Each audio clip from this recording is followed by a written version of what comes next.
On behalf of all of the devotees of Radha Gopinath Temple,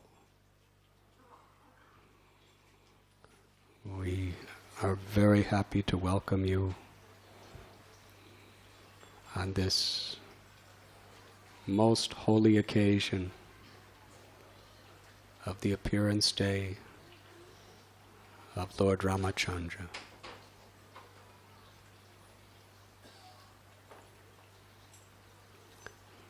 How many of you were at Radharas Bihari Temple this morning?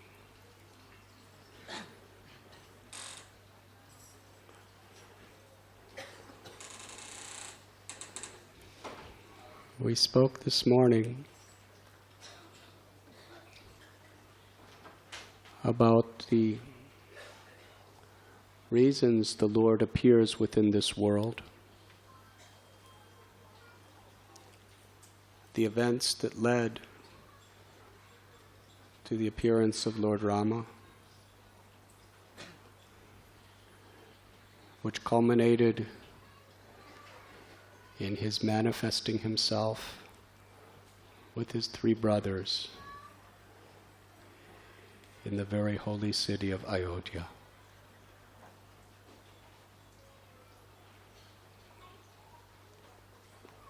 We also discussed how Lord Sri Ram, in the role of a human being, wanted to teach us by his example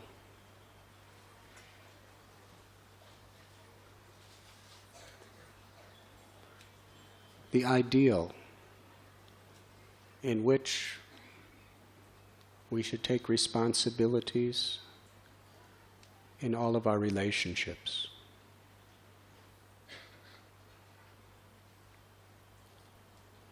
Bhakti means relationship. The purpose of life is to revive our forgotten relationship with Krishna.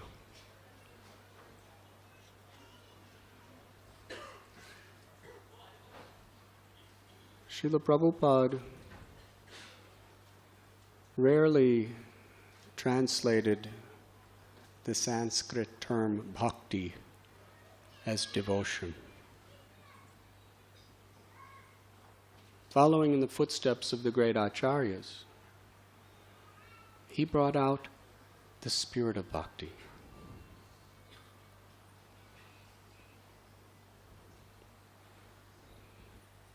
Srila Prabhupada translated as devotional service. Devotion is something dynamic. Real devotion is based on an interpersonal relationships. You see, even impersonalists, they discuss bhakti. Their idea is devotion.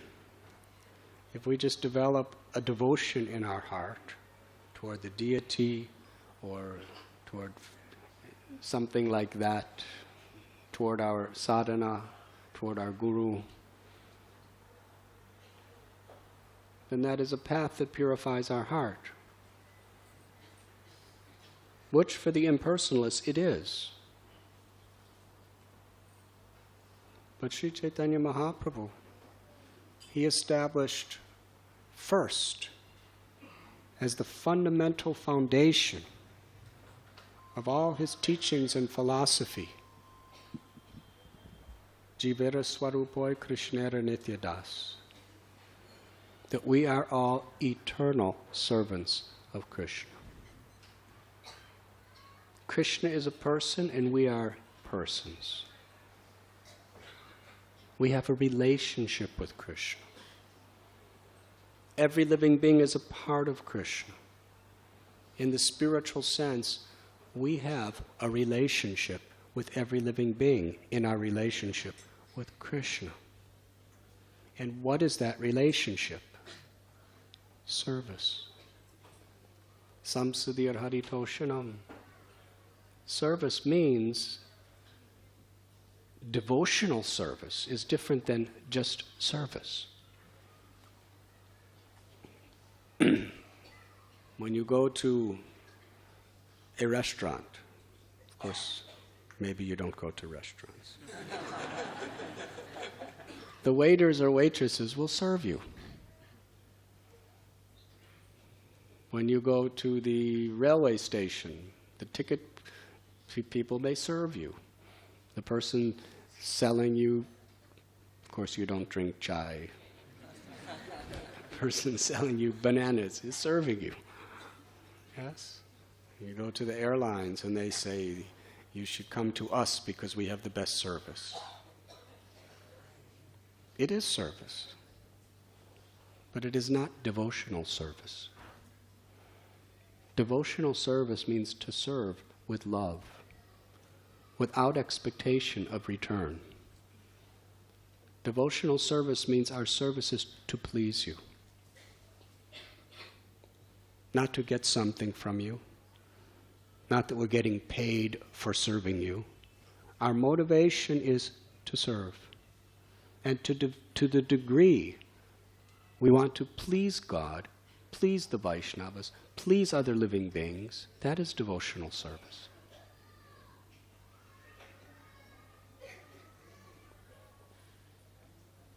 Based on relationship. Similarly, Srila Prabhupada, following the line of Bhakti Vinod Thakur, Bhakti Siddhanta Saraswati, and Chaitanya Mahaprabhu, he translated the Mahamantra in such a way to bring out relationship. Because impersonalist school, they also chant, many of them, the Mahamantra. I know many people who are followers of impersonal paths, and they have to confess that this is the most powerful and the greatest of all mantras, because it's there in the Kali Santarana Upanishad. Nobody could deny it. Iti sodasakam nam nam kali kalmashanashanam. In this age of Kali, there is no more powerful remedy for the disease than this 32-syllable, 16-word mantra. Hare Krishna, Hare Krishna, Krishna Krishna, Hare Ram, Ram Ram, Hare. And they will translate Krishna. Some will say that means he's black. Others will say he is all attractive. Rama, he is the reservoir of all pleasure. Hari, the invocation of his divine energy.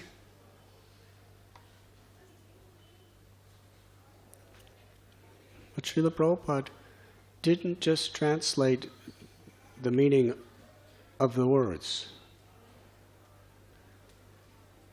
because that would have minimal benefit to us. Because when we chant the holy name, Yegatamam prapadyante tam stataivam bhajamyaham, Krishna is none different than his name. As we approach the name, the Lord's going to reciprocate. If we approach the Lord's name for mukti, if you really do it sincerely, Krishna will give you mukti. If you approach the name for material benefits, Krishna, if he chooses to do so, he may reciprocate and give you material benefits. How we chant the name is all important. So Prabhupada translated. He translated the spirit beyond just the literal. And sometimes Srila Prabhupada was criticized by scholars for not giving literal translations of certain passages. Because the scholars, they may know Sanskrit. But unless you're connected to Guru Parampara, you'll never understand what is the essence and realize the meaning.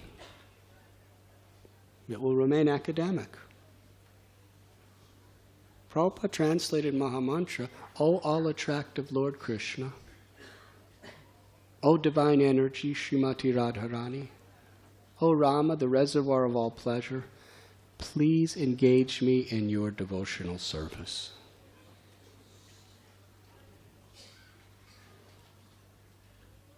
Service with devotion. That is bhakti. And it is based on relationship.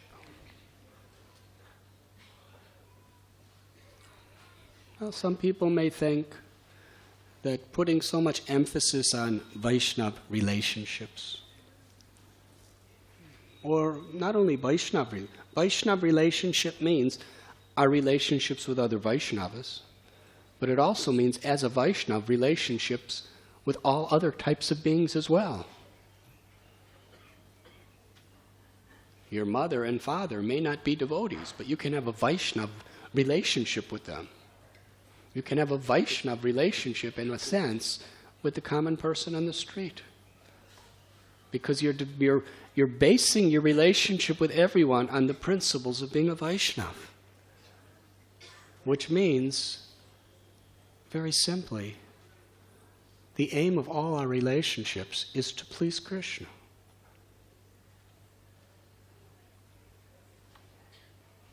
During the December marathon, when you were distributing books, many of you were having Vaishnava relationships with these people running through the Lower Parel railway station or Dadar, whatever. They may not be Vaishnavas. You may not be doing the 6 loving exchanges, but because your relationship is based on trying to give them Krishna for the pleasure of Guru and the pleasure of Krishna, the relationship from your side is that of a Vaishnava. A Vaishnava is paradukadukhi. A Vaishnava is trying to be a servant of everyone by being an instrument of Krishna's compassion. So yes, Vaishnava relationships means our relationships are centered around pleasing Krishna, being absorbed in Krishna. And especially Vaishnava relationships between Vaishnavas is based on helping each other to overcome obstacles and helping each other to be totally absorbed in remembering Krishna, in serving Krishna, in loving Krishna, in constantly chanting Krishna's holy name. Hare Krishna, Hare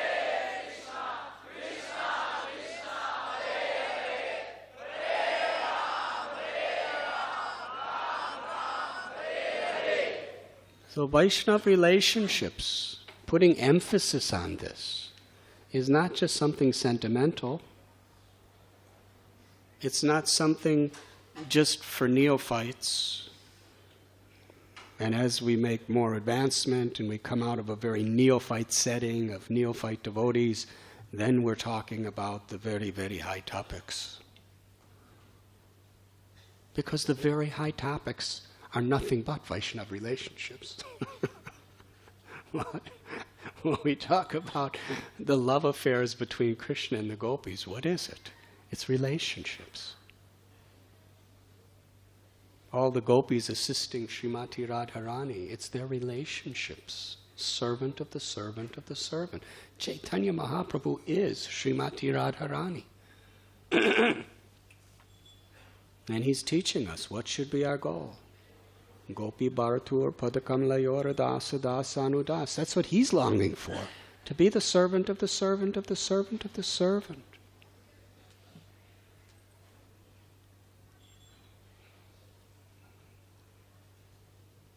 So Vaishnava etiquette, Vaishnava relationship is the very basis, the foundation of our connection to God and the means of our spiritual advancement. And it is something that as it develops, it goes deeper and deeper and deeper for the rest of eternity.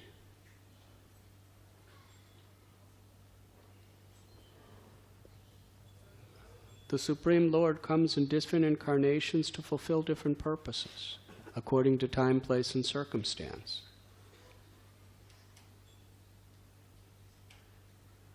But the essence of what he teaches and what he exemplifies is eternal forever.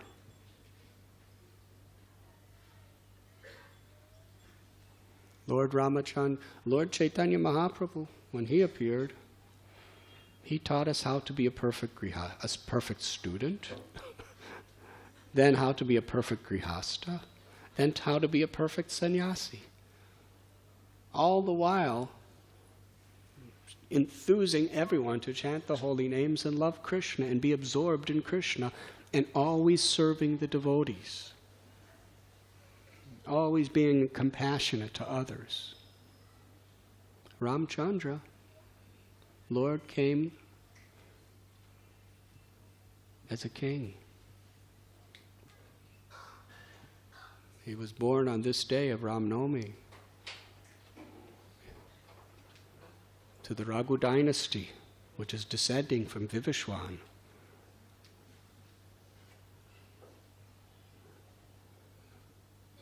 And he taught us the ideal relationships we should have with different people in our lives. And if we study each and every one of them, which are so enchanting in Ram's Leela, so deep, so profound, they're all based on sacrifice, selfless sacrifice. Putting oneself as an instrument of kindness for someone else's benefit.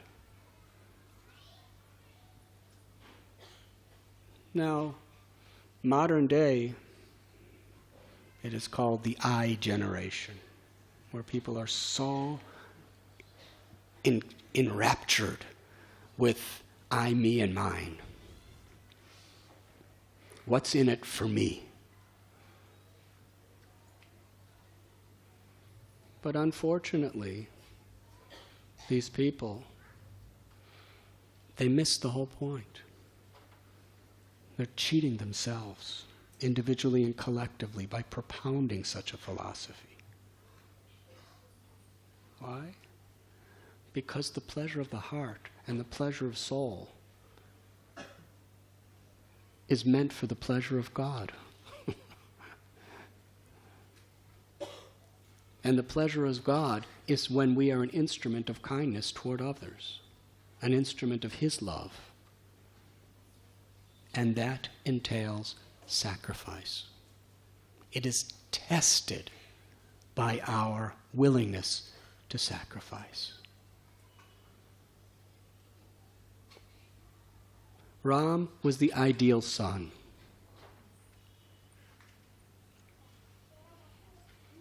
His father Dasarat was a Kshatriya. For a Kshatriya, his honor is more important than his life. We were talking in much detail this morning. We will not go into it so deeply. But when Kaikeyi was influenced by Manthara, her pure heart that loved Ram so dearly and would do anything and everything for her husband Dasarat, it became so polluted by the association of one envious person. And hearing the blasphemy spewing out of Manthara's mouth, Kaikeyi didn't believe it at the beginning. But Manthara was she presented it so logically. And she took a whole array of facts, because facts are convincing, are they not? She took facts, but just put them in the wrong perspective, but with total conviction that this was the truth. That's usually what happens when you really, really want to seriously discredit someone. Even someone that's good, you just take a whole series and history of facts and you present those facts with some slightly wrong, untrue connections. And those facts become evidence. That's what lawyers are expert at.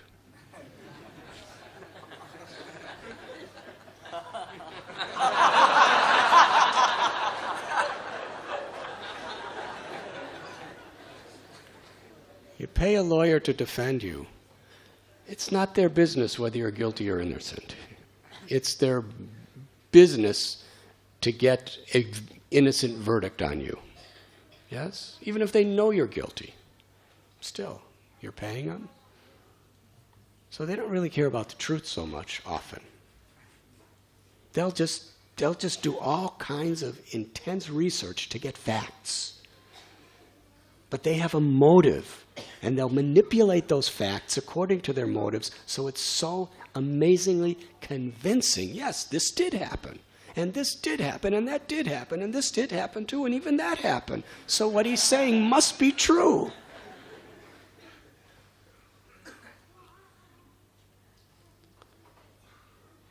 That is the parampara of Manthara.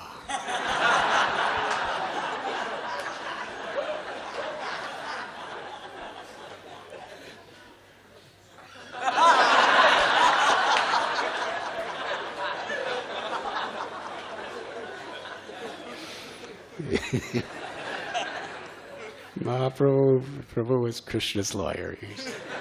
He doesn't just present facts, he presents the absolute truth.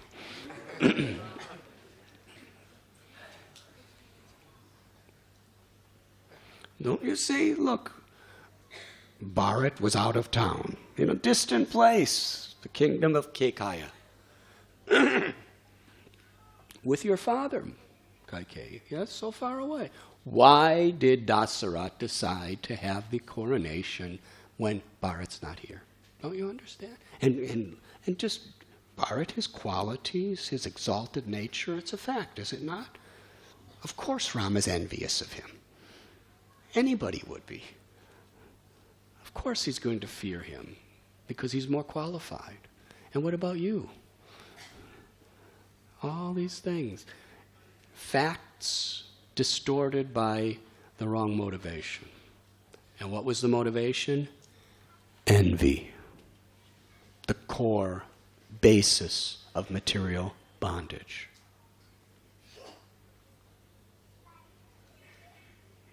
It is said if you take one rotten apple and put it in a basket of apples, that one apple will make all the other 50 apples rotten. How does that work? It's nature. We become what we associate with. And unfortunately, in this material world, we are more naturally, spontaneously inclined to be envious than we are to love God. At least most of us. Otherwise we wouldn't be here. It's very difficult to be kind, to be compassionate from the heart and to love God. But it's very, very easy to be envious. So when we're with envious people and they're criticizing others, it very easily damages our faith. And that's the first thing that happened to Kaikeyi. Her faith was damaged. A seed of doubt was created by Manthara. what you're saying? First she just said, no, it's not true, it can't be true, it's not true. But then the facts. And she spoke with such envy, and that envy was such a powerful force that it just crept in. And soon Kaikeyi said, she was confused. She began to doubt her own husband. She began to doubt God. Ram, her most beloved deity in life. So similarly, if we associate with devotees who are praising the Lord, then that difficult task of awakening our faith and our love takes place. But if we associate with people who are blaspheming, who are envious, even if they're devotees,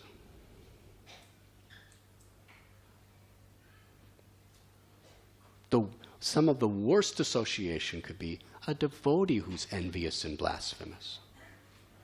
Now, we don't have to say you're envious and blasphemous, but we should just respectfully keep a distance. Because they have the power to present the most facts. Because they know the philosophy. They could present the facts really, really expertly, but if they have an envious motive, it comes out as blasphemy. And it could destroy our faith in other devotees and cause us to start committing offenses. And what happens? We lose our service attitude. It's just a matter of time. We lose our faith in the Vaishnavas. Gradually we lose our faith in the instructions of the Guru, who's telling us not to do these things.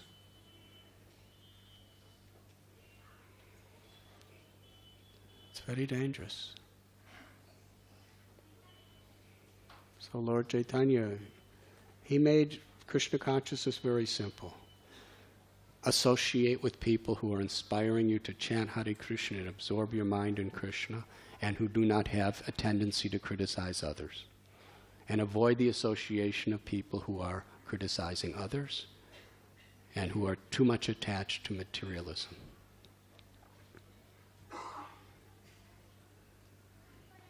So envy is a very powerful disease.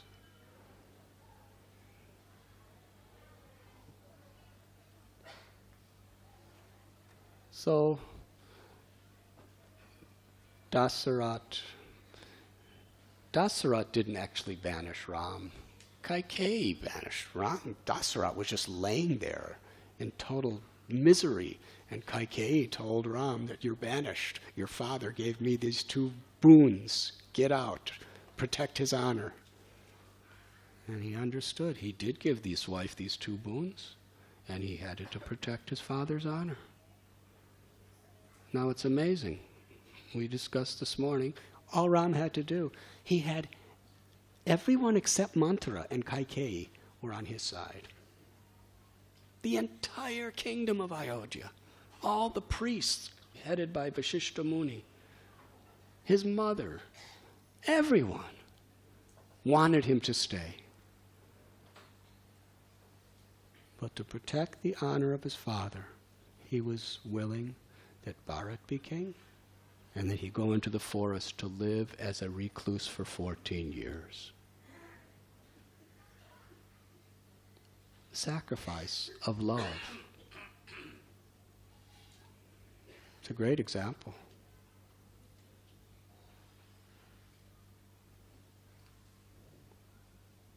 And for friend Bharat,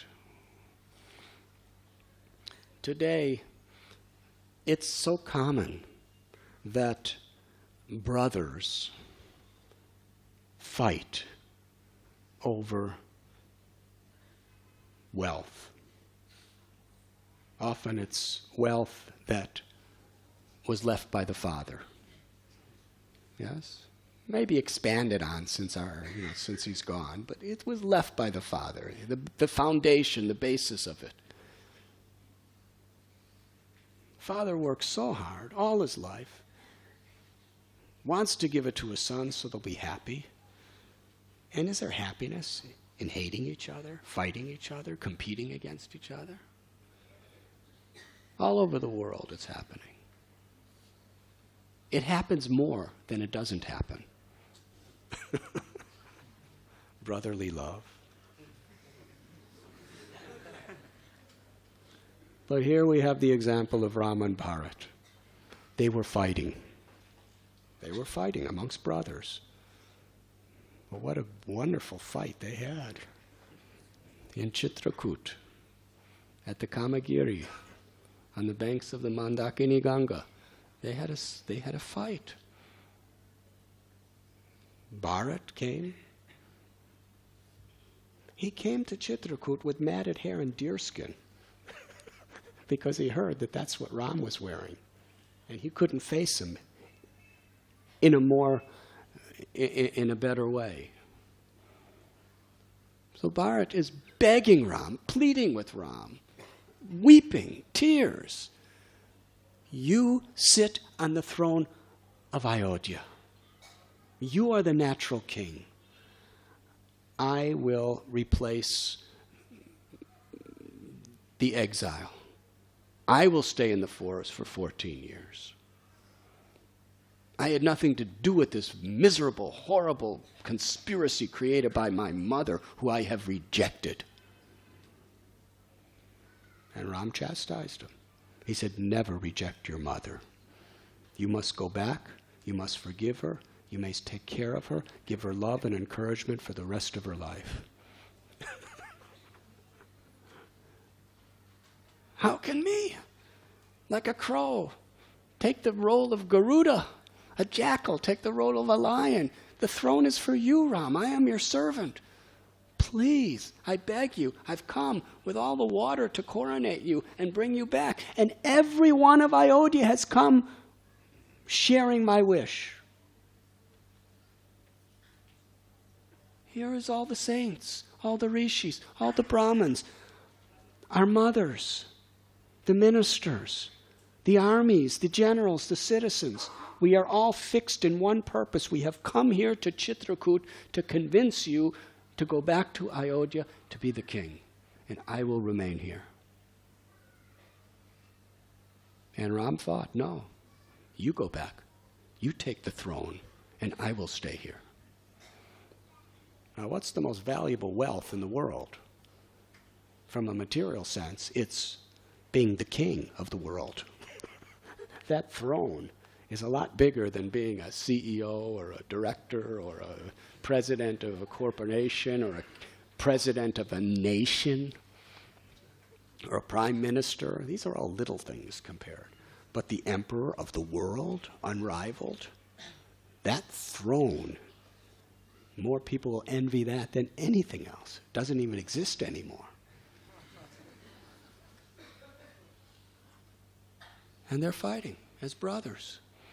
You take it. No, you take it.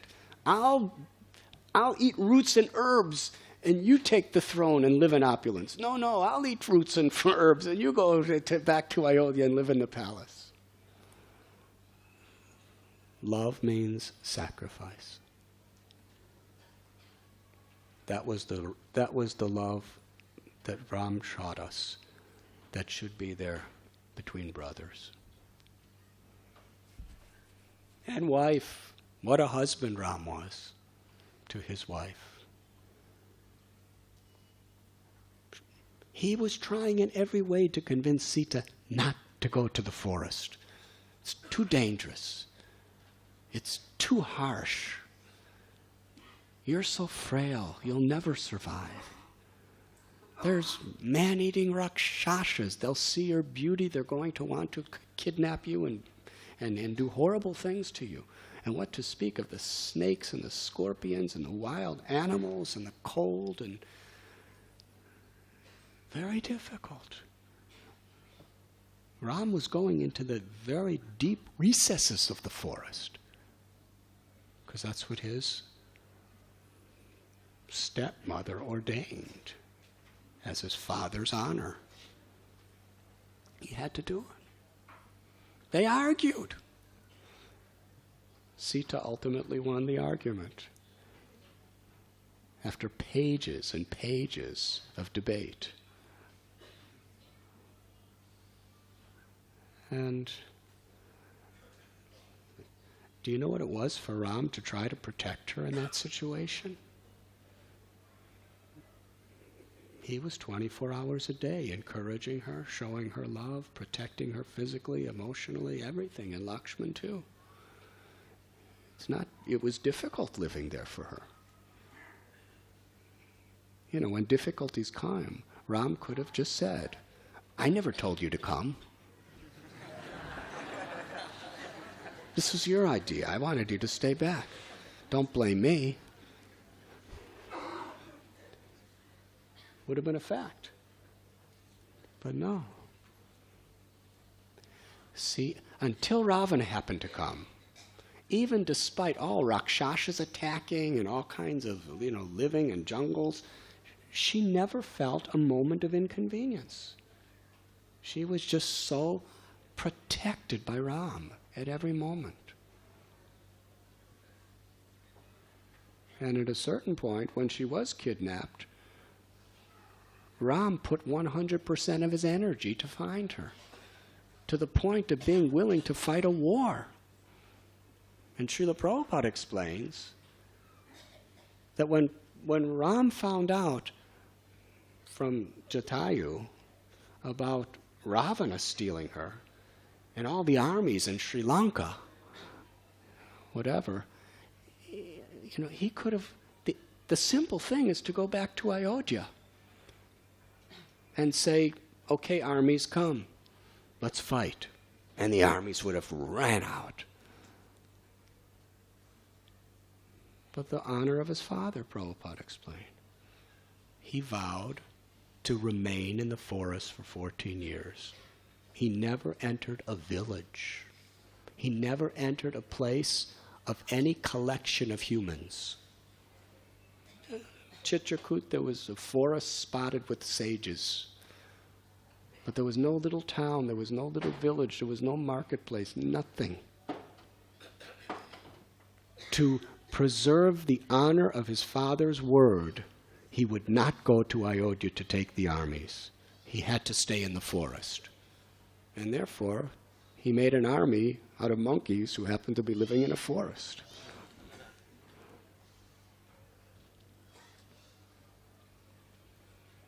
Such sacrifice, such love, such an example of how a husband should deal with a wife. And friend, Maharaj Guha, Jatayu. Jatayu was just a bird, a vulture. But he tried to help Ram. Actually, the Lord doesn't need anything we do. He accepts it for our benefit.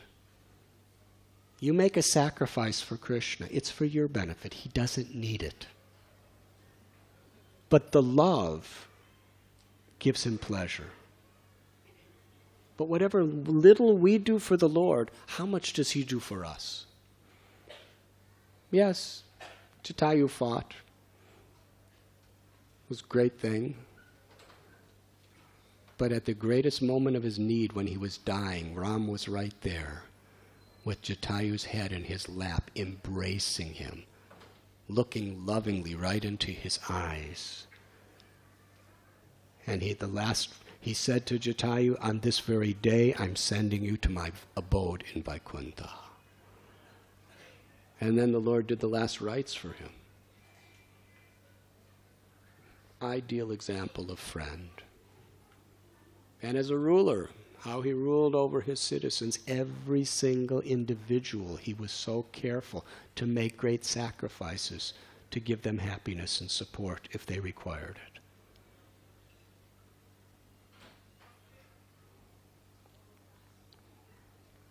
So this evening, we'd like to extend this line of thought to how the Lord was such an example of forgiveness, even to his enemies, and how he was such an example of being a well-wisher to everyone, and how he was so open in his heart to give shelter.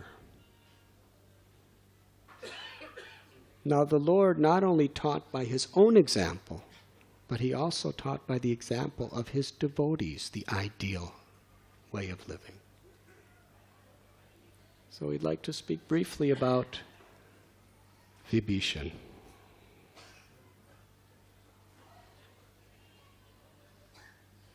And I'd also like to speak something about Ravana, because he was really an ideal example of what not to be. The part about him may be more relevant to us than everything else. When the Lord wants to make a point, he makes it very strong. But unless we have a heart that's receptive to hear, we will not understand it.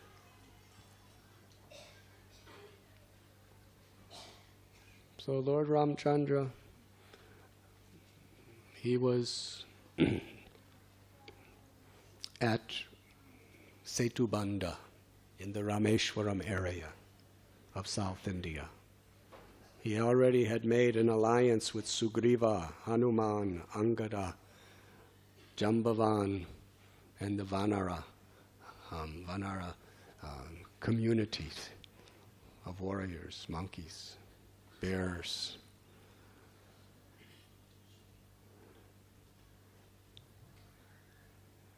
Meanwhile, Ravana, he was so determined to enjoy Sita.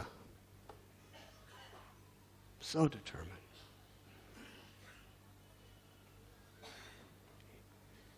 Hanumanji had already come previously and gave Ram's message to Sita in the Ashok garden, and purposely arranged to create such a chaos that he would get to fight against Ravana's people after doing his duty to Ram. A serious devotee like Hanumanji always wants to do something more. All he was ordered to do was go there and give this message. But he did it. He went there. He gave the message. But then he wanted to do some extra service. He wanted to really understand. He saw every situation as an opportunity. He started tearing apart the garden, and Ravana sent his own son, powerful Rakshasa. Hanuman killed him. And then so many other generals came with armies. Hanuman massacred them. He didn't even have a weapon. He was just using trees. And then he allowed himself to get tied up by Indrajit because he wanted to face Ravana directly and warn him. It was his mercy. He wanted to give Ravana a chance. And Ravana has this monkey tied up, apparently helpless, captured by a whole host of powerful Rakshasas.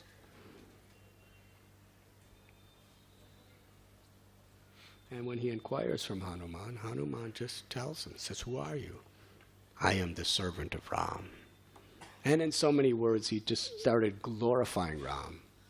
Oh, with so much love. He was giving Ravana Ram Katha. Really. He was just giving such a katha about the glories of Ram, the powers of Ram, the mercy of Ram, the love of Ram, the history of Ram, and Ravana was just disgusted. And he ended his katha by saying, if you don't give Sita back, Ram is going to come and destroy you. Look at me, I'm just a simple messenger, and look what I've done already to your people. if you want to live, if you want any of your family to live, then give back Sita. Do not be a fool. For Ram to kill you, nothing. Ravana was absolutely insulted. He did not accept this as good advice. His ego was too much inflated by his power, his wealth, all the people who were glorifying him all around. He wanted to kill Hanuman. Kill this monkey! And that's where Vibhishan stepped forward. Because Vibhishan was not only the brother of Ravana, but he was his main counselor, because he was so wise, so balanced. He knew the scriptures so well. He was so logical. He could just precisely explain things as they are. And Ravana knew that. But when you're blinded by envy and lust and arrogance, you can't hear. He said he's a messenger. According to the laws of Kshatriya conduct, you can never kill a messenger of the enemy. You could punish him, but you cannot kill him. He will destroy your fame, your virtue, your dignity, everything. Finished. So Ravana took his advice. He didn't kill him. Of course, he couldn't anyway. Monkeys are proud of their tails. Light his tail on fire, and just to humiliate him, we'll just drag him through the streets of Lanka, and his tail will burn, and the fire will completely emaciate and deform his entire body, and what's left of him, if he lives through it, then his mangled, bitterly injured body, he could go back to Ram and cry. So they tied him up with big ropes, and they brought him out, and they were just defiling him. His tail was on, they put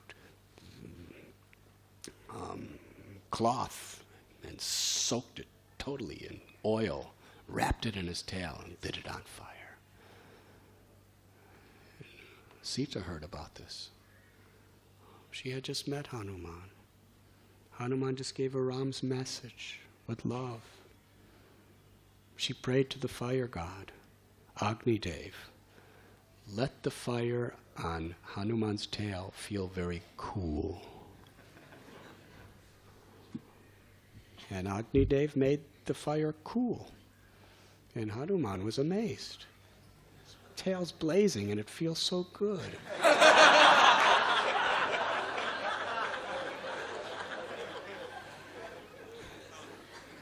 He was thinking, this because I'm doing Ram's will. He's the supreme controller.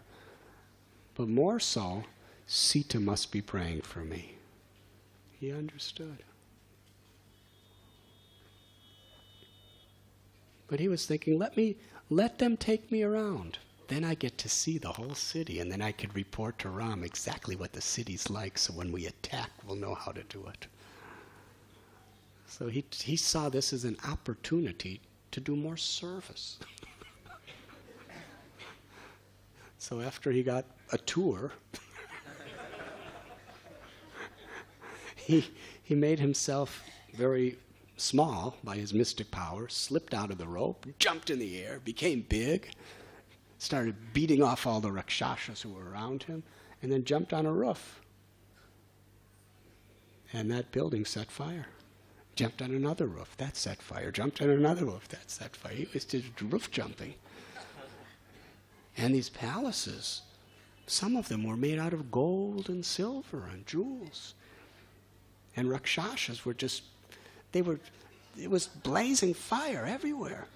Some of them were they were burning to death. They were jumping out of high buildings to the ground to die because they were burning to death. And the buildings were burning. It is said that there were rivers of gold and silver with islands of jewels floating through them, which were the melted buildings of Sri Lanka. And ultimately, after a large portion of the city was in total havoc, Hanuman just assumed this gigantic form and sat on a mountain and looked at all the fun he was having. He was very happy. And then he returned.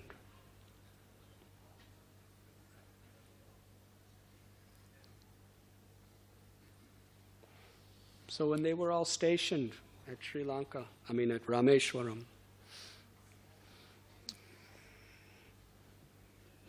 Ravana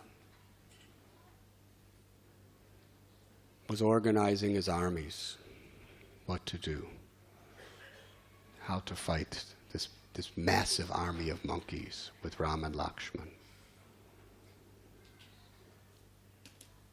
And the first thing is every one of Ravana's big heroes, they were so proud. They were so deceived by their own egos. Each one of them, when Ravana asked, "What do you think is the best course of action?" Each of them stood up.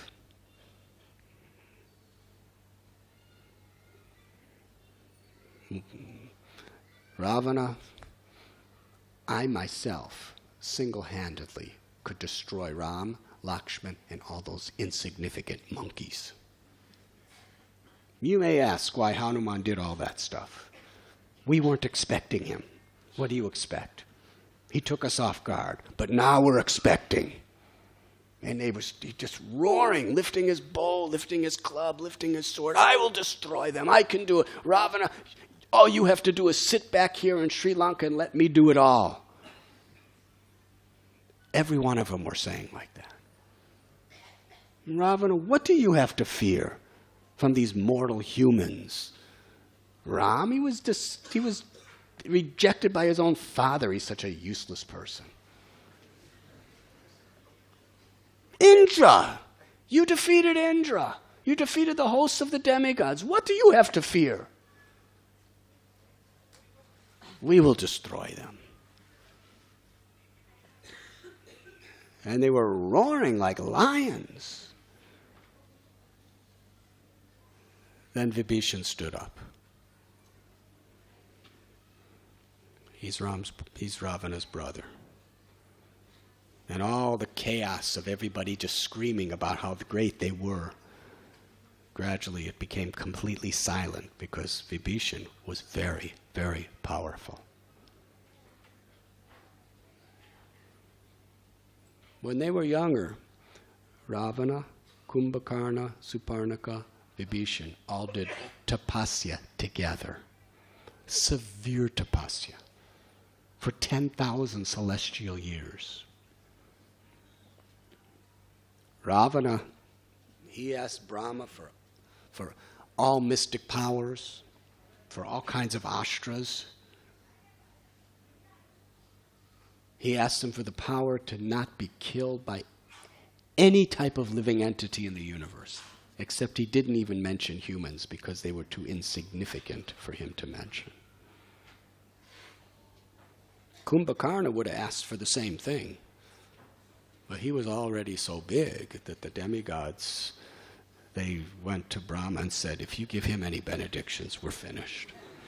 Without any benedictions, he's devouring everything in sight. So by the arrangement of Brahma and the demigods, Brahma said, what benediction would you like? And Saraswati jumped on his tongue and said, sleep.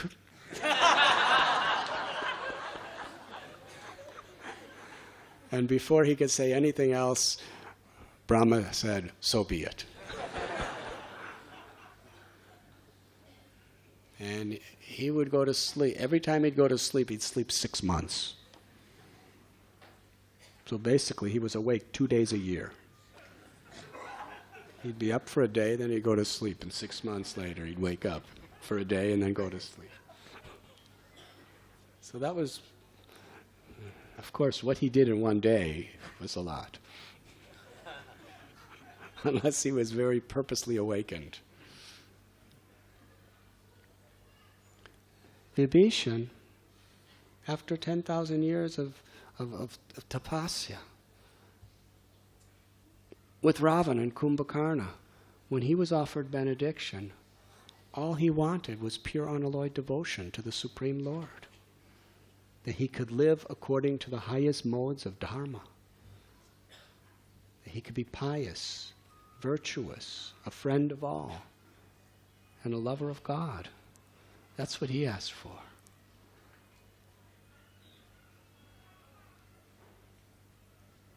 So when he stood up, everyone was very much silent. What is Vibhishan going to say? Vibhishan was honest. He knew what he was going to say was going to really anger Ravana, but he had to say it because he loved him. And he was a friend and brother. In so many words, he said, Ravana, who has deceived you to put this serpent of Sita around your neck? Her beauty and charms are like her fangs. Her beautiful, shapely form is like her coils.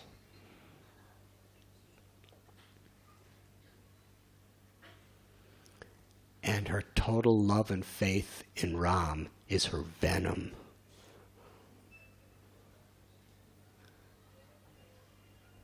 Send her back. Ram is the Supreme Lord. You have no chance. You have abducted another woman's wife. Send her back, or you will be destroyed. The whole Lanka will be destroyed. And everyone here will be destroyed. You are the king and the protector. Do not risk this. Send her back.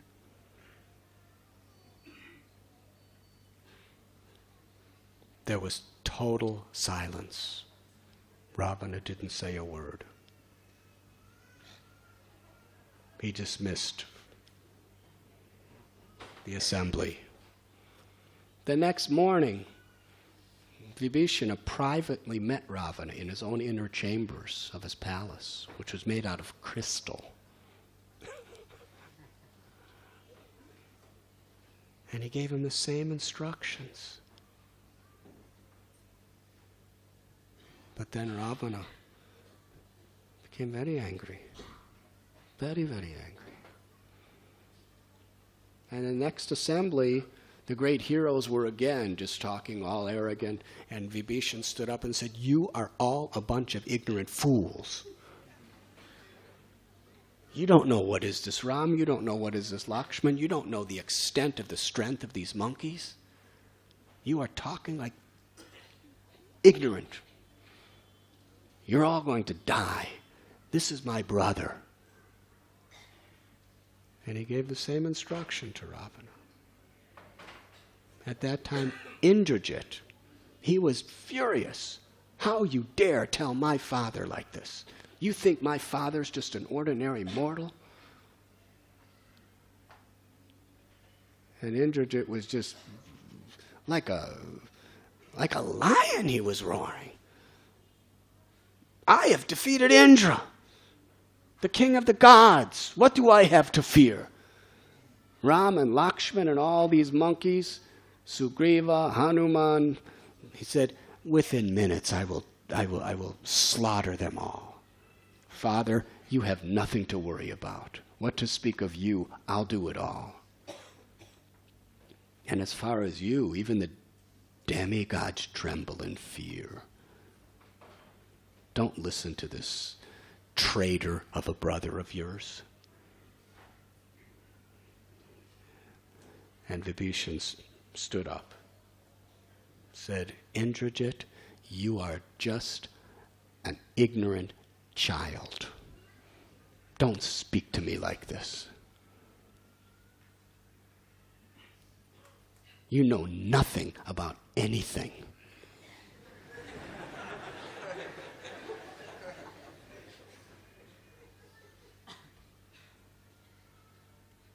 your stupid words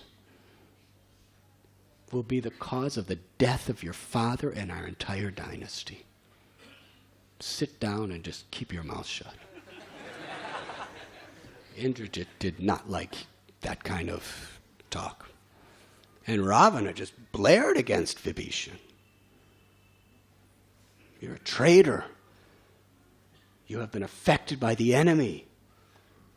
You have forgotten my prowess, my courage, my greatness. Ravana sent a messenger, Sukha, to spy, to see what the armies were like.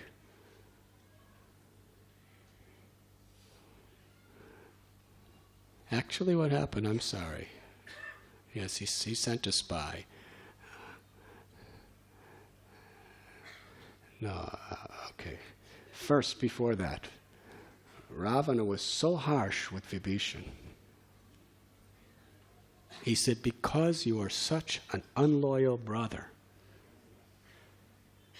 I should kill you for blasphemy in this way, and blasphemy my son and my generals.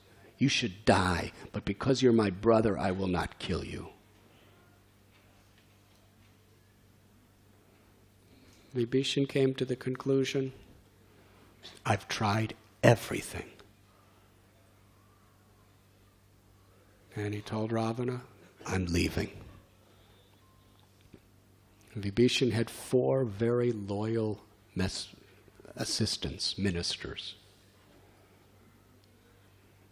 And they flew across the ocean to where Rama's camp was. Now that's the power of these Rakshasas.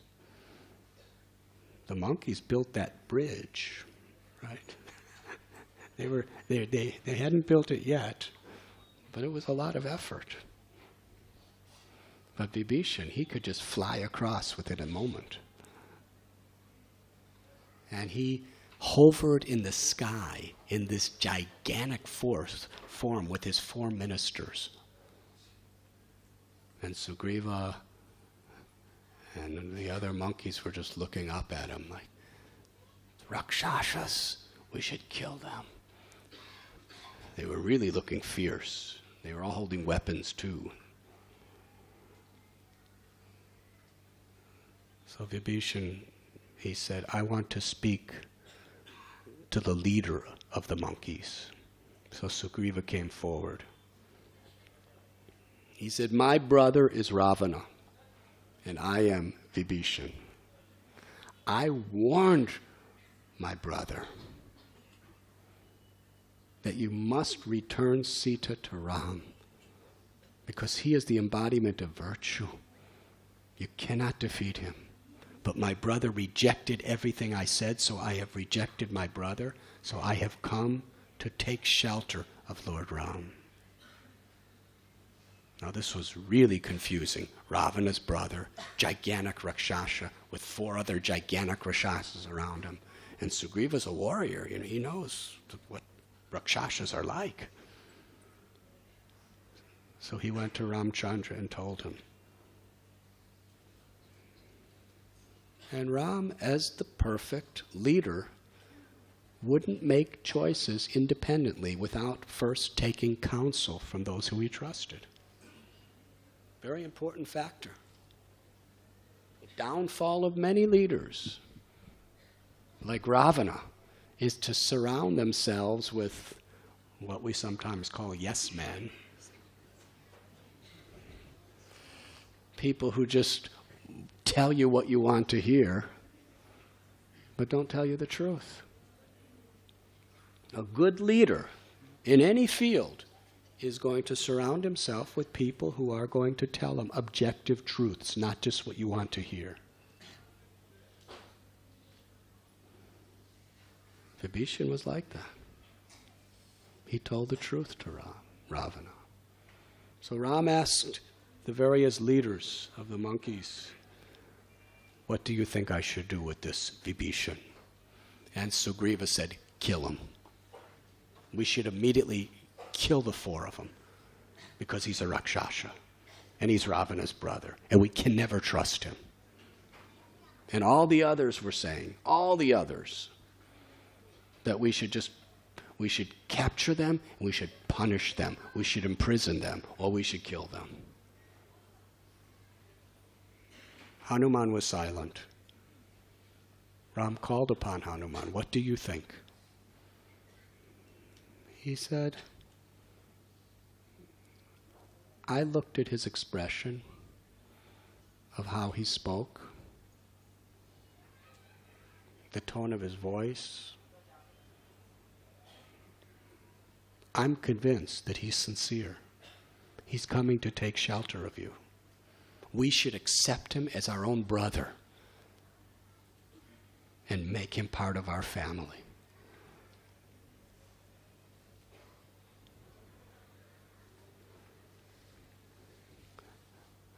Rama spoke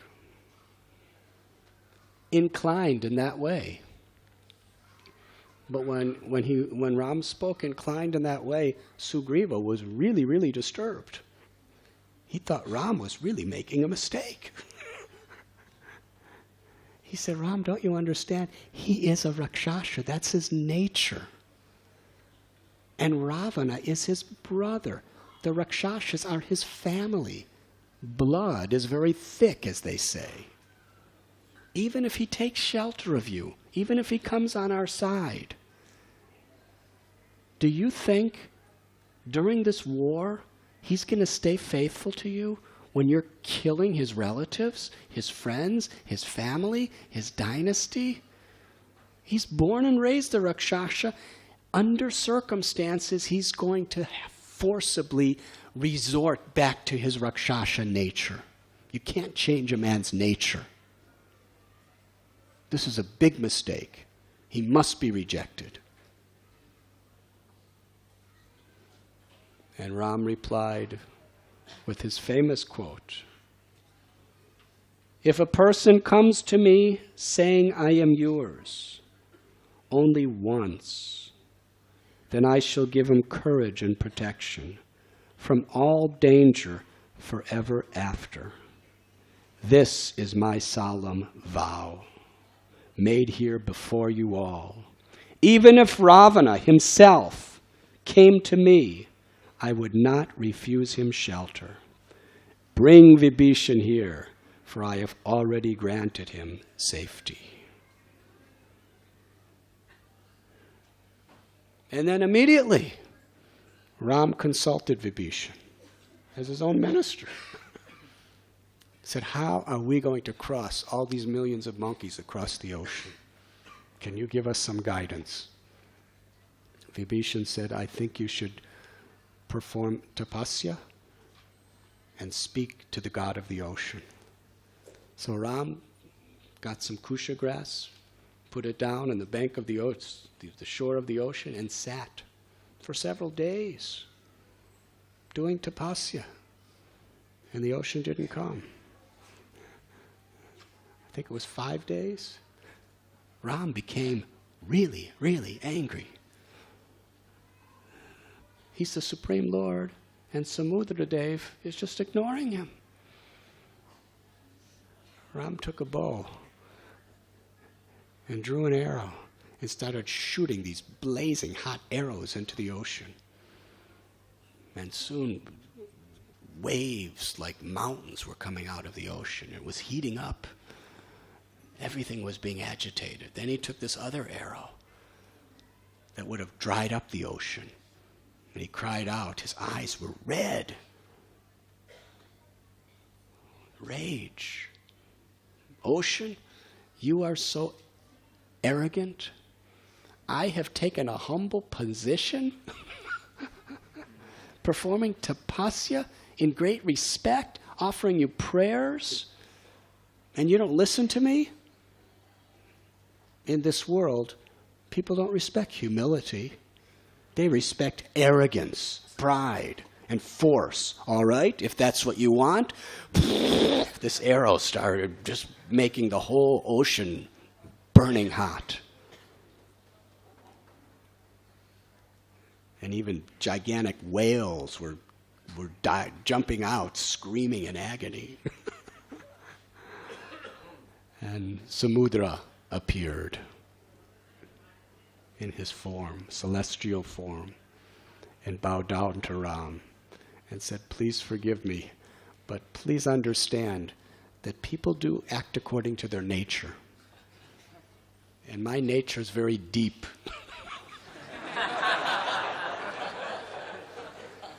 So I don't take things so, I don't do things very easily. But I grant this as your servant. Nala, yes? Was it Nala? Nala is the son of Vishwakarma, and he's a very excellent architect. Have him build a bridge, and I will grant that all the stones and wood and whatever he puts in that bridge will float on my surface. So Ram was pleased. And then all the monkeys started getting big rocks and boulders and trees and lining them up on the shore. And then they put them in the ocean and tied them with creepers and vines. And in 5 days, they built the bridge. 80 miles wide, 800 miles long, that reached from Setubandha to to Sri Lanka. And when it was complete, Vibhishan and his 4 ministers on the Sri Lanka side stood at the end to guard, to make sure none of the Rakshasas would meddle with the bridge. And the monkey soldiers, they were in ecstasy. They were yelling and howling and screeching, and with trees and clubs in their arms, started swarming onto that bridge. So Ravana sent Shuka and Sharana. First he sent just Shuka as a spy. I want you to go there and tell me what's going on. So he went. And as soon as he got there, Vibhishan told Sugriva, "That's Shuka. He's a Rakshasa. I recognize him." And they dragged him down and beat him up. And they kicked him and punched him and poked him and everything else, and dragged him over to Ram. And Sukha said, "I'm just a messenger. I'm just not a messenger. I'm just a spy. I have been sent by Ravana. Don't kill me." So Ram said, "Let him free. But before you let him free, give him a whole tour of everything. And then let him go very safely back to Ravana and tell Ravana everything you have seen. But also tell him, if he doesn't give Sita back, I'm going to destroy him." So Sukha came back and he said to Ravana, "You don't want to fight against those people. Those monkeys are so big and they're so strong, and they were going to kill me. But Ram is so merciful. He's so kind. You should give Sita back." Ravana chastised him. "Because you were beaten up, you got all bewildered." So then he sent him back along with Sharma. Yes.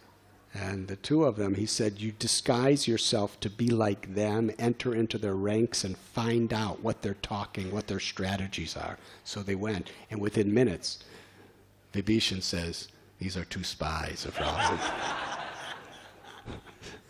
So the monkeys grab him and pound him and punch him and kick him and scratch him with their claws and throw them down at Ram's feet. Ram, give them prasad,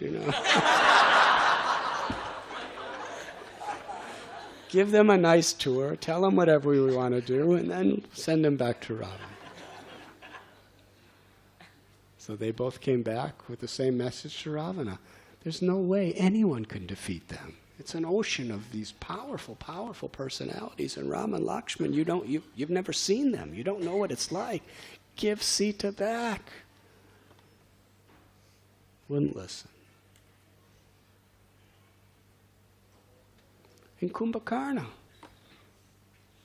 another day there was a council and everybody was speaking all glories of Ravana, all glories to Ravana, all glories to the undefeatable king of the universe, Ravana. And Kumbhakarna stood up. It happened to be the day that he's awake. And he said, Ravana, you're asking all this counsel and advice. You're my brother. I have to speak to you honest. Why didn't you ask for advice before you took Sita? That was such a foolish thing that you did. Ram and Lakshman are very, very, very powerful, and their armies are incredible. You're risking everything in our kingdom. If you had any sense, you would send Sita back now. But I know you won't. So then he got into his other mode and said, I will single-handedly kill them all, you know.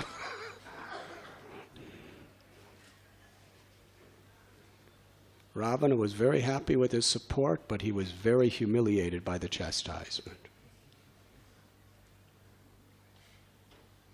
And Ravana's grandfather, Malayan, he also preached to Ravana.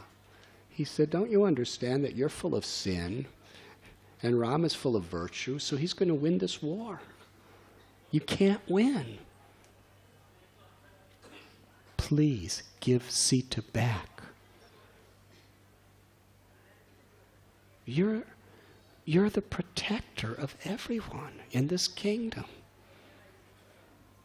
Just for your own selfish, lusty desires, you're willing for everyone to die and everything to be destroyed?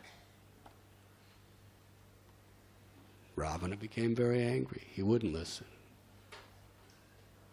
So many people were telling him the truth. This is the nature of arrogance. When we think we're great, or when we're blinded by lust, blinded by greed, blinded by false pride, we can't see, we can't hear, and we fall.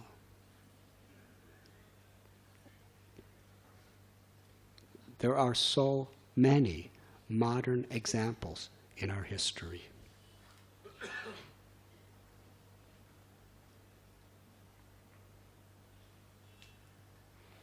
Hitler was very powerful. He had such a massive army. He was just destroying one country after another country. He was defeating them.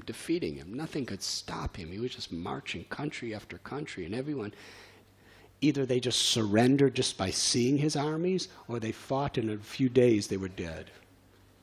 France had one of the 3 largest armies in all of Europe, and within days they were defeated and surrendered.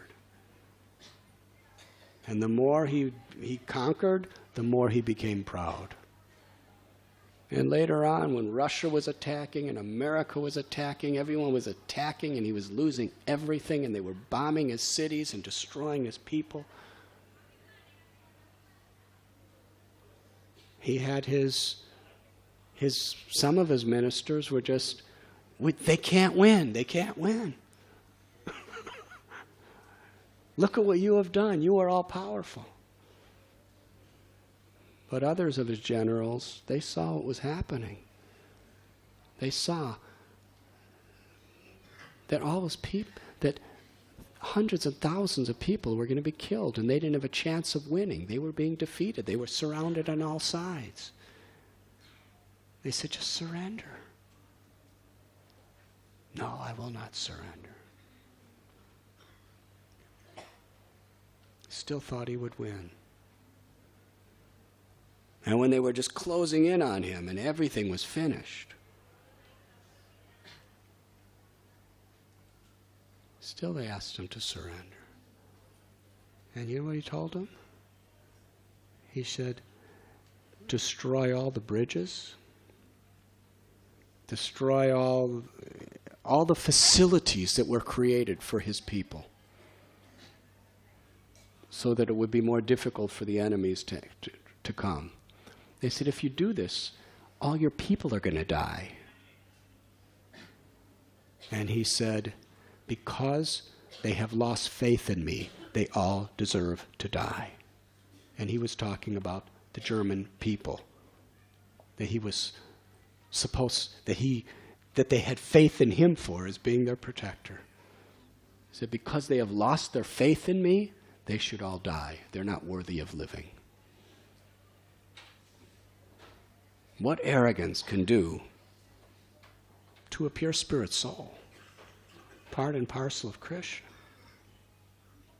It's unbelievable. That was Ravana. Anyways, we're out of time. There was the battle, and it was a very good battle.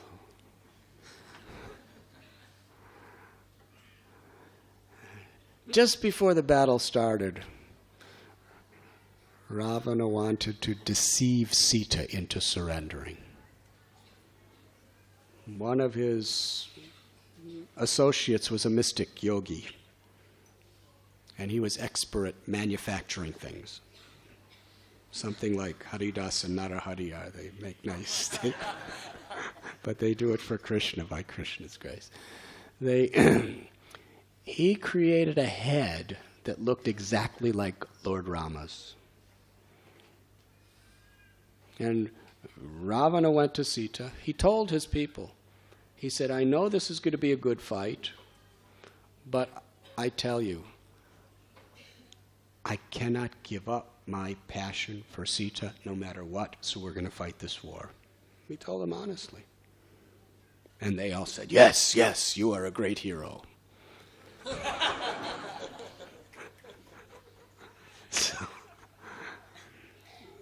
So he went to Sita in the Ashoka Grove and said, last night, everyone was sleeping. I sent my armies. We killed all the monkeys. And while Ram and Lakshman were sleeping, we cut their heads off. So now you should surrender to me. Ram will never come, he's dead. And for proof, here is his head. And he threw Ram's head down. And he said, and here is Ram's bow. And there was a replica bow of his, threw it down. And Sita was weeping. Sita was crying. Sita was fainting. She cursed Kaikeyi. Don't you see, Kaikeyi, what you have done just for your selfish ambitions, what you have done to our beloved Ram? Slain at the hands of Rakshasas. She was beside herself in grief. She was about to give up her life. And then somehow or other, by the will of Providence, somebody ran to Ravana and said, there's an emergency situation, whispered in his ear. The council is meeting. We need you immediately. So when he left, Sarama. Does everyone know who Sarama is? Vibhishan's wife. Vibhishan's wife was as honest, pure, and devoted as her husband. She was the only one in Sri Lanka that was comforting Sita, but she had to do it in secret. And she said to Sita, please do not be aggrieved. Ravana is a liar. Your husband is not dead. Vibhishan sends me messages.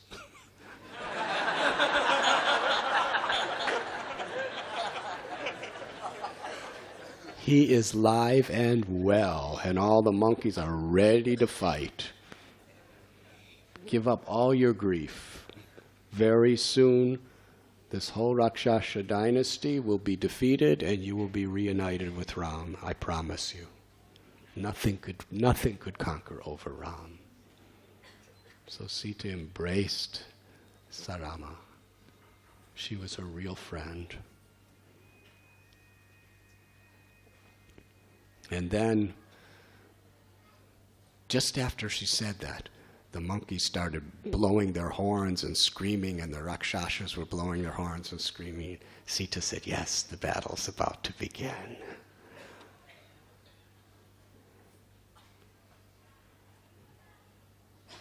Many days it was fought.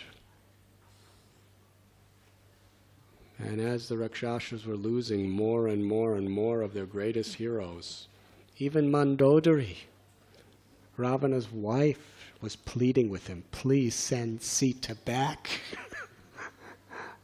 I'll do anything for you. I'm also very beautiful and very nice.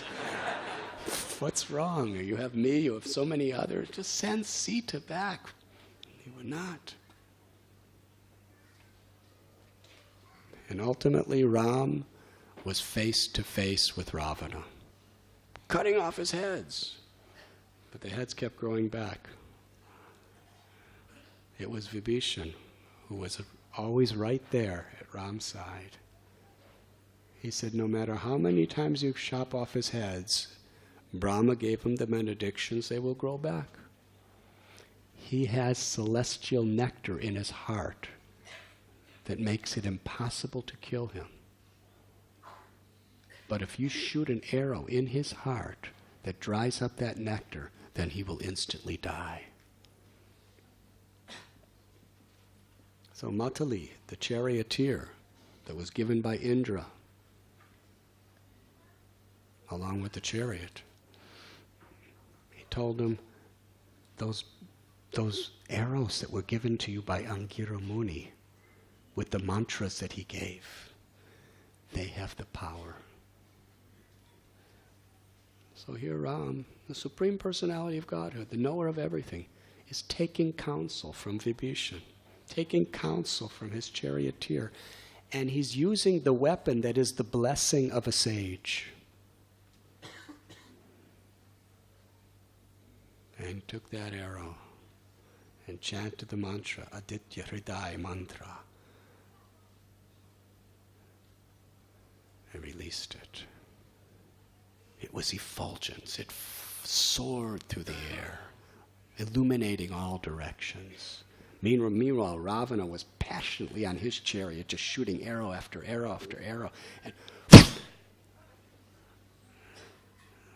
that Astra of Angira Muni, or Agastya Muni, it was Agastya Muni, pierced his chest, ripped open his heart, dried up the nectar. Ravana vomited blood from his 10 mouths and fell to the ground in the dust, dead.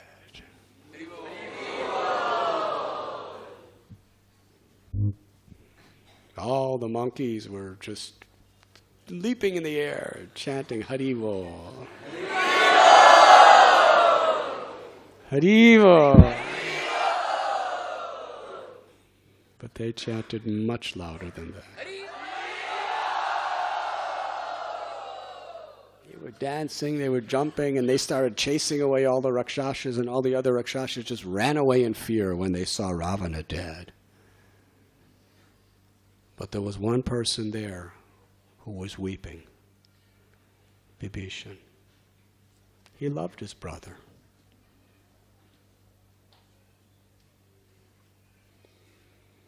He was a real friend. He fell on his knees near Ravana. Why didn't you listen to me? I tried in every way to serve you, to help you. Why didn't you listen to me? Now look. Hundreds and thousands, millions of people are killed. Everything's finished. Why didn't you listen to me? Ram tried to pacify him. That you should understand there's no need to lament over a dead corpse. The soul is eternal.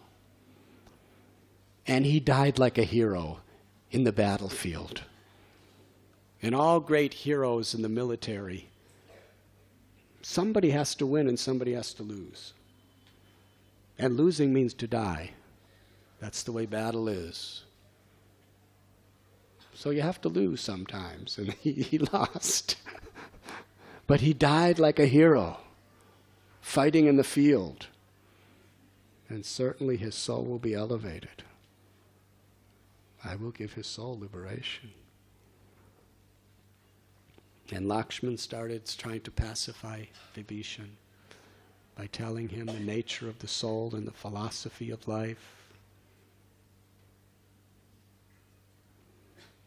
Then Mandodari and the wives of Ravana came running, beating their breasts, weeping, crying. Mandodari was chastising her dead husband. Everyone who was your real friend, including myself, pleaded with you, demanded, give back Sita. Why didn't you do that? I would have given you everything. Why you wouldn't listen to good sense? You were simply a victim of your own pride and lust. And now look. Not only you, but all your brothers, all your children, my children, dead. Because of one man's envy. That's all. One man's envy. And look what happened. Then Ram tells Vibhishan, you should perform the last rites. Because in order for Ravana to attain a higher destination, a noble person, relative, must perform the last rites. Vibhishan said, I cannot perform the last rites for him. I don't have it in my heart to do so. He was so cruel, so evil. He caused so much pain to so many people. He was so envious, so arrogant, so lusty. And you're my Lord. He stole your wife and fought against you with hatred. I cannot perform the last rites to him. Ram preached to Vibhishan. He said, whatever he may have done, he's a pure spirit soul. And now that his body has been separated from his soul, then whatever he has done in the past doesn't make any difference. He's your brother.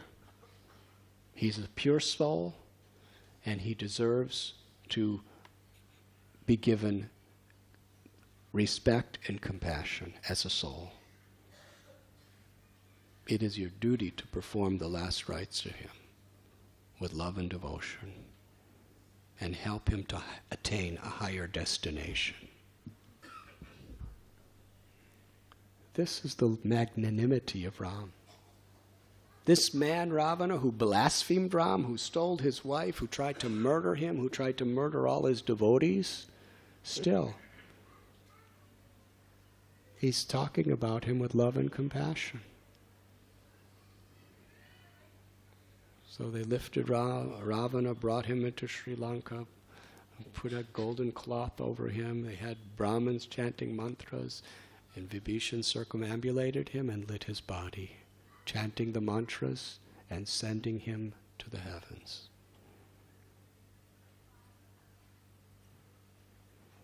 Then there was the test of Sita. Vibhishan, after Sita was reunited with Ram, Vibhishan invited Ram, please come to Sri Lanka. Ram already had coronated Vibhishan as the king of before the war. He had Lakshman get some water from the sea, and Ram sprinkled the water on Vibhishan's head, and he said, I now declare you the emperor of Sri Lanka. So he said, Ram, please now, you made me the emperor, come into my kingdom and let us serve you there. Because now your exile is finished, so you could come into the city. Ram said, Bharat. Actually, Vibhishan said, the exile's over. You still have matted hair. You're still wearing tree barks. Let us, give you nice clothes and give you nice perfumes and give you nice food in Sri Lanka. Ram said, Bharat is still wearing deerskin, eating only herbs. How can I take anything that's better than he's having? Because he's doing it for me. Kausalya, Bharat, they're feeling great separation. I must immediately go back to Ayodhya to pacify them. What is the fastest possible way I can go? Vibhishan said, Ravana's Pushpaka. Pushpaka was, what? Pushpaka, I'm sorry. It was not just an airplane. It was a golden city that flew. And it didn't have engines. Once you get on it, wherever your desire to go, it goes.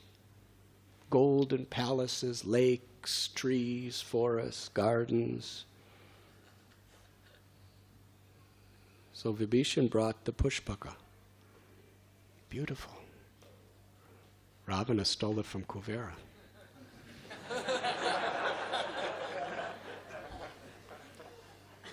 And Vibhishan helped Ram get on it, helped Sita, helped Lakshman.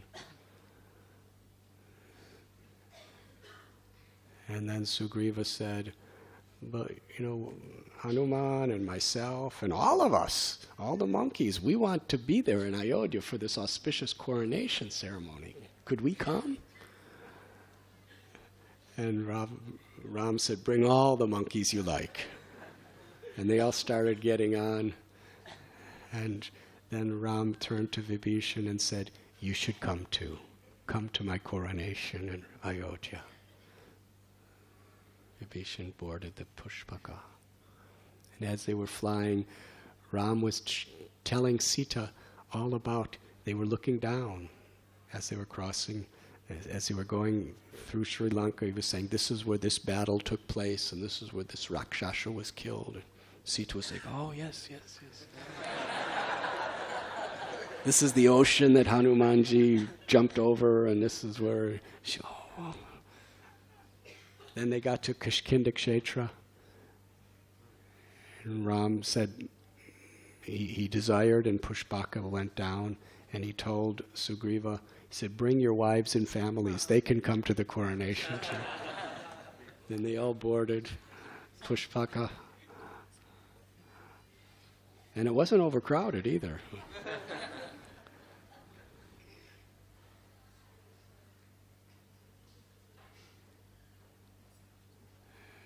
And Lord Ram,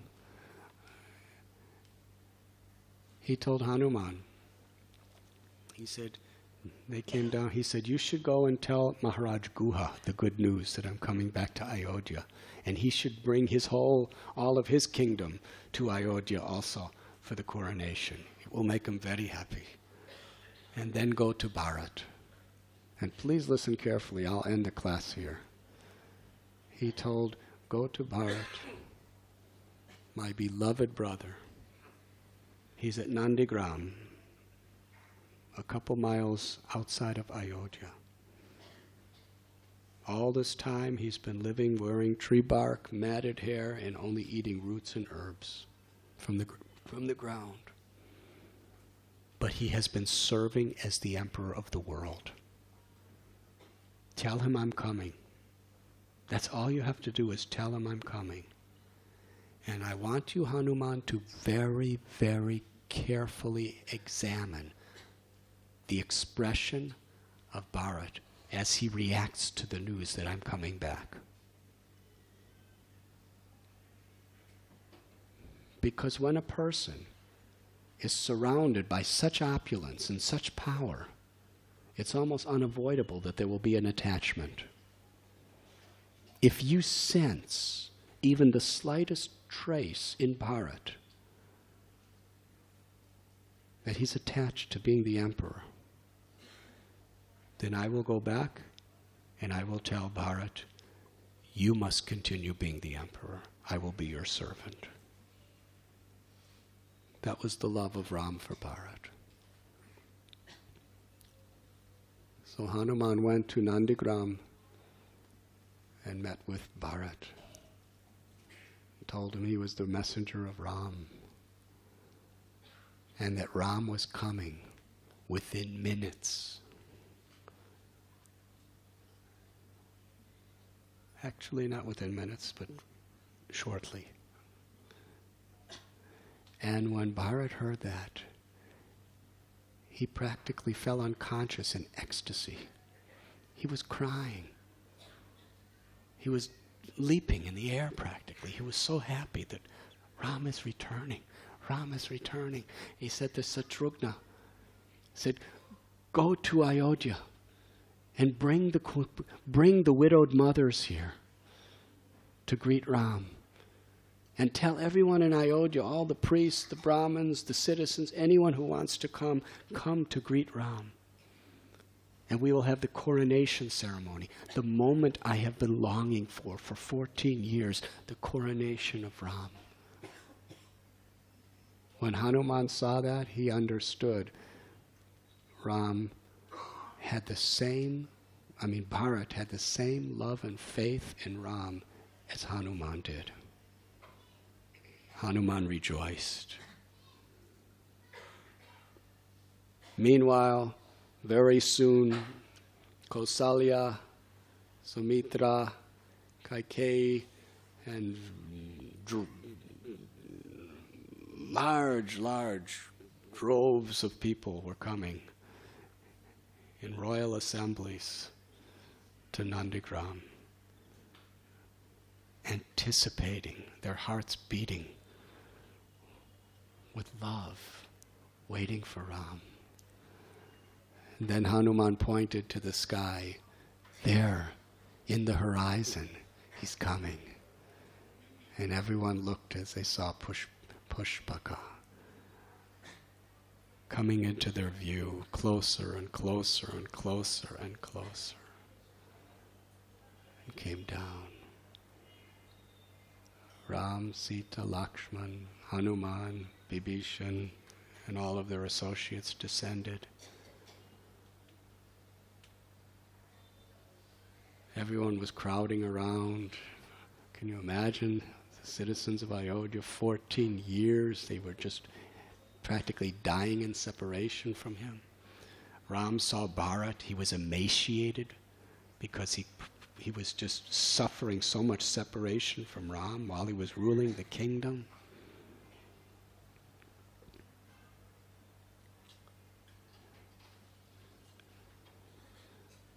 Ram embraced Bharat, who fell at the Lord's feet. Satrugna embraced Lakshman, his brother. So much love between them was exchanged. Then Lord Ram cleared everybody away to where Kausalya was standing, and he clasped her feet with tears in his eyes. She blessed him. Like a wilted lotus, Sumitra and Kausalya, seeing their two children again, they blossomed with joy. Then Bharat brought Ram sandals and said, "Now, my Lord, I have been as your messenger representative ruling the kingdom. But now, in the form of these sandals, I offer you back the kingdom." And everyone rejoiced to see Bharat's love for his brother. And Ram was looking at every single citizen with smiles of affection. The Supreme Personality of Godhead. how he brought all the devotees who wanted to be for the coronation. They were all there. And Bharat was inviting, Ram was inviting.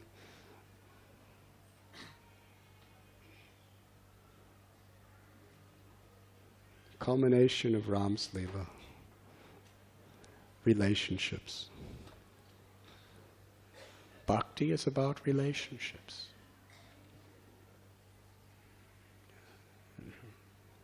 The Ramayana, the Srimad Bhagavatam, the Bhagavad Gita, Chaitanya Charitamrita, the crest jewels of these scriptures that reveal the loving exchanges between the Lord and His devotees, and the devotees and the devotees. Seeing the love and the exchange between Hanuman and Bharat is every bit as stirring to the heart as the Lord Himself dealing with His devotees. This is how we celebrate Ram Navami. By celebrating the love of the Lord for all of us and reciprocating. By trying to deeply learn and imbibe the lessons and the examples of these beautiful pastimes and absorb our hearts in remembering Him and chanting His holy name.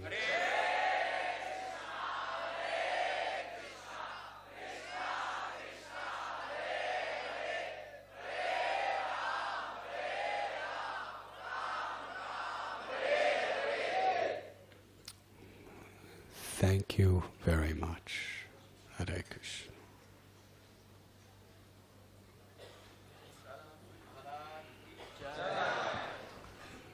Now we will have Arti. Is that the next thing?